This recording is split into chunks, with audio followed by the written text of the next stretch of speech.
In our last video, we compared Brandon Curry at the 2019 Olympia versus Derek Lunsford at the 2025 Olympia to decide who was the worst Mr. Olympia winner in recent years. But as we could see, Brandon had no place in that conversation. Let's just say he obliterated Derek. So this time around, let's take the popular choice for the most undeserving Olympia win of the 21st century, Jay Cutler over Victor Martinez in 2007, and use this version of Jay Cutler at his absolute worst against Derek Lunsford at the last Olympia, and decide who really deserves the title of the worst Mr. Olympia winner of the 21st century. Front double biceps first, and these are both from prejudging. Derek is sporting a great hourglass look, something the judges fell in love with immediately, but when we start looking deeper, we notice some things. First of all, the arms. Derek's off-season full stuffed biceps come at you like a fist in the eye. Now we understand that overall flow and the entire physique are assessed in each pose, but the biceps are still part of the physique we're judging, and this should already cost Derek the pose. Jay's biceps are indeed asymmetrical, but we can see muscle fibers going through them, we can see separation, vascularity, the basic stuff. Moreover, when it comes to the torso and the overall taper, I think Jay does a great job despite his wider waist. His shoulders are proportionally wider as well, so his taper is actually almost as good as Derek's, and honestly, that's Derek's only real asset in this pose. Jay has the better chest and the more pleasing looking lats. Now downstairs, Jay should be running away with this. But he's looking kind of soft for two reasons. Number one, he was indeed softer at this show, but number two, he's not fully flexing his legs. Now I know we should judge what we have in front of us, but if we take a look at the abs and thighs, we can see that Jay wasn't nearly as off as his lower body would suggest in the front double biceps. We also have pictures from the finals for both of them at their respective shows, and Derek is completely washed out now. Just look at the quads, for example. If you didn't see my last video, this is the thing with Derek at last year's Olympia. Let's say I could agree with him winning prejudging, even though personally he wasn't my pick. But in the finals, he had no place in the first call-out at all. Something happened to him between Friday and Saturday, but nobody wants to address this thing. Here on Supersetman, we don't let things slide. Regardless of his prejudging look, his look in the finals should have put him out of the top 3 overall. But I digress.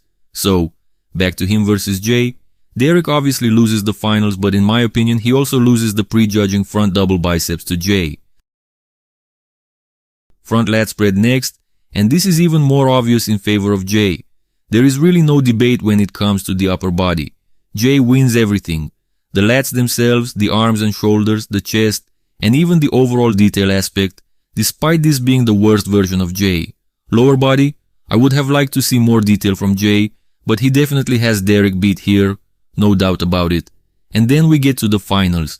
This is embarrassing for Derek already, and honestly, for the entire judging panel and everyone who still tries to justify Derek's win last year. I see you in the comments. I bet you're not even aware of how bad he looked in the finals. You see a couple of backshots from prejudging, hear some comments from guys like Acito, and suddenly you think you know better. But I digress. Jay is winning the first 2 poses in both prejudging and the finals. Side chest is next, and this is prejudging. We're starting to see why this 2007 version of Jay is so heavily criticized. His chest looks flat and he literally doesn't have any sign of muscle separation or definition through the upper body and especially the lower body. Now, when it comes to the upper body, Derek finds himself in a similar situation. Flat chest, not a lot of detail, but he still looks just a bit, more polished. However, the lower body is where Derek looks way better. His side leg has at least some traces of muscle separation and definition. Again, if this was Derek at his best, like we saw at the Arnold Classic, that side leg would have looked crazy. But here at the Olympia, even in prejudging, we can see that he wasn't 100%. He still beats Jay overall in this pose, but when it comes to the finals, Derek's upper body simply looks off-season now. And the lower body cuts, even though they're still better than Jay's, are considerably less visible compared to prejudging. Overall, for the finals, I'm going with Jay, who is way more convincing upstairs. Derek is simply embarrassing. So for the side chest, Derek gets his first point, but only for prejudging. He loses the Saturday finals pictures. Well, back in 2007, both prejudging and finals were on Saturday, I believe, but you get the point.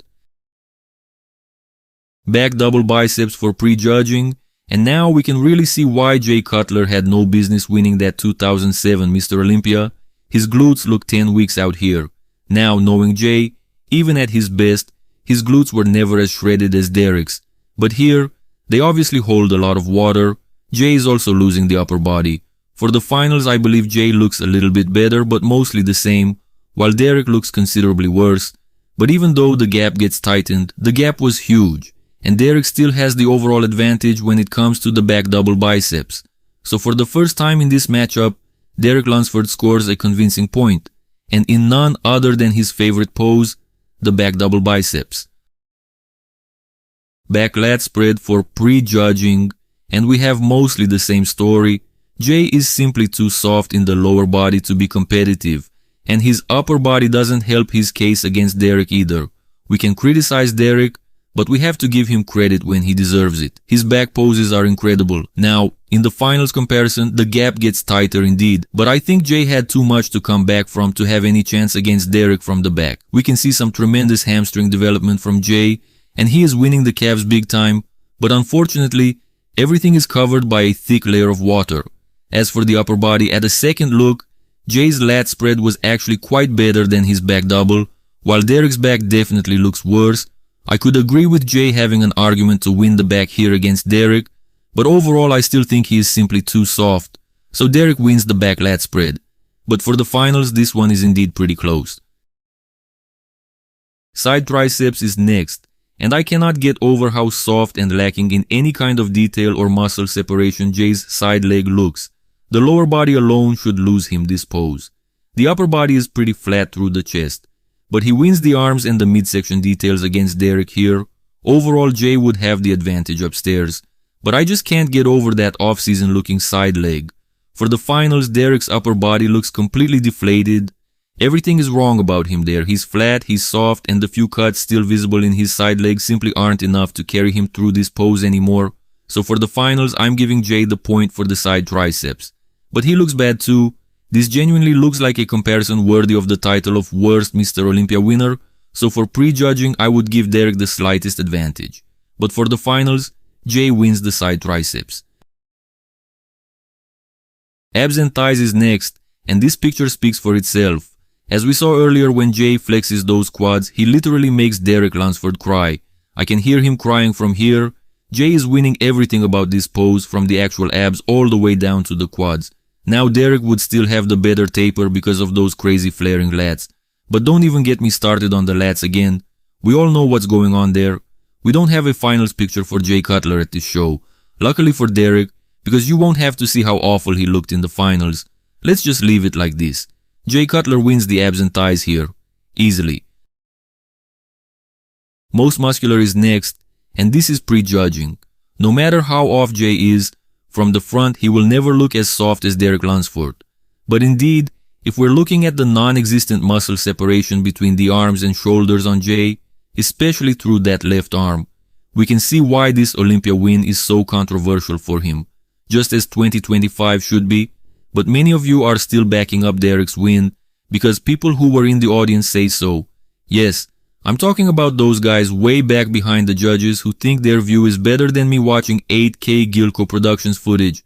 But I digress.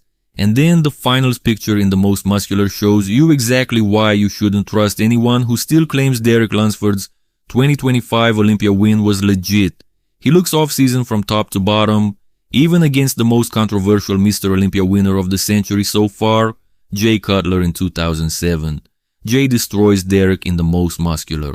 So, in the end, the final score for pre-judging is 4-4. Derek wins both back poses and both side poses. The side poses weren't all that convincing though, and counting Jay's more convincing 4 wins in the other poses, I would still have the cut above the rest above him.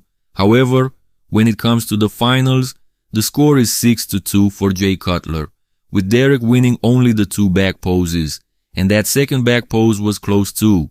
So we can officially declare Derek Lunsford at the 2025 Mr. Olympia the worst Mr. Olympia winner of the 21st century. For now. Of course, that's only if you don't think we have other contenders. So make sure you let me know in the comments below. Who should be next?